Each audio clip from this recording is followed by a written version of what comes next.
TNF takeaways from Kyle Pitt's Buccaneers versus Falcons Game 1 could practically hear the applause from a bit further up north among all of the jeers directed at the Tampa Bay Buccaneers at Raymond James Stadium on December 11th.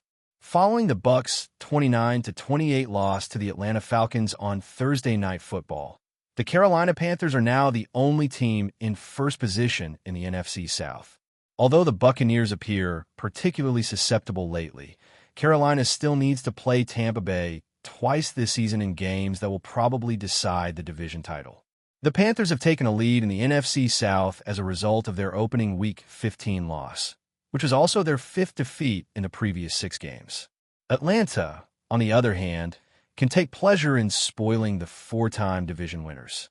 Last week, the Falcons were eliminated from consideration for the playoffs. However, Atlanta pulled off an upset victory on the road to win its 5th game of the season despite missing standout receiver Drake London and starting quarterback Michael Penix Jr. on both sides. There were notable individuals. After missing 6 straight games due to a broken collarbone, Mike Evans had a huge comeback game for the Buccaneers. Kyle Pitts of the Falcons, who played the finest game of his career against Tampa Bay, was the main story. The Falcons won 29-28 on Thursday Night Football in the following ways.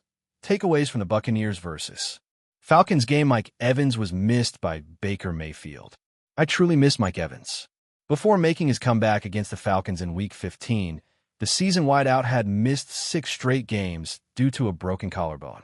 Given the 9 games Evans has missed this season, it is almost a given that he will break his 1,000-yard season run. But Mayfield did all in his power to get his best receiver back on track.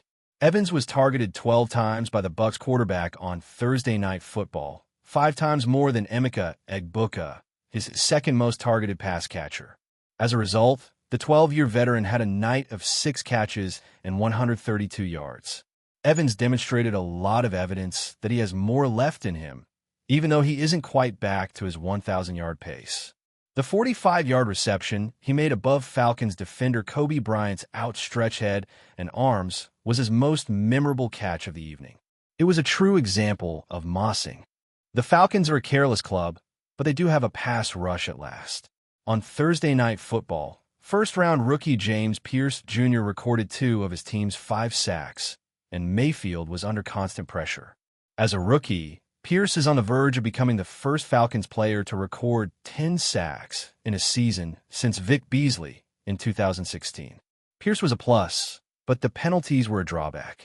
During the Thursday Night Football game, Atlanta was flagged a startling 19 times for 125 penalty yards.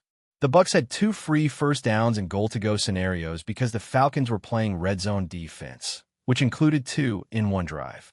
Zane Gonzalez, a kicker, received 1 for failing to send the ball off the ground on a kickoff. Atlanta overcame the problems with penalties for their 5th victory of the year, largely because to the pass rush attack.